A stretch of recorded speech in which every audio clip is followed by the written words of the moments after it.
सरी भारत अफगानिस्तान टी20 सीरीज यह सीरीज को भारत 3-0 रे विजयी होईची। मैच रे हिरो थिले रोहित शर्मा एवं रिंकू सिंह। तेबे मैच शेष पर अनुष्ठित पुरस्कार वितरण उत्सव रे रिंकू सिंह को नहीं बड़ कथा कहते कैप्टेन रोहित। से कहते जे रिंकू जड़े जबरदस्त बैटर, कठिन स्थिति रे टीम पाई छिड़ा होई थांती। आईपीएल रु मु तांको खेल देखुची किपरि एकाकी भाबे से टीम को जिताइचंती ता अन्य पाई उदाहरण। सेपरि गत किछि मैच ला से टीम सहित जड़ित अछंती, लगातार भाबे भल प्रदर्शन मध्य करुचंती। रिंकू जड़े विस्फोरक बैटर, केउ परिस्थिति रे किपरि खेला जिवो ताहा तांकु बेस भल भाबे जणा रहिछि। सेपरि अनेक समय रिंकूंको छोट छोट भागीदारी टीम पाई बेस सहायक होइथाय।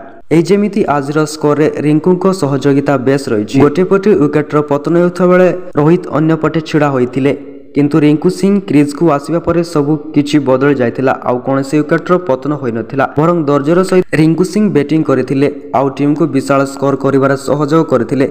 रिंकू समस्तको निज बैटिंग जरिया प्रभावित करिसंती। सूचना योग्य जे बुधवार दिन बेंगालोर चिन्नास्वामी स्टेडियम रे भारत अफगानिस्तान मध्य तृतीय टी20 मैच खेला जायतिला।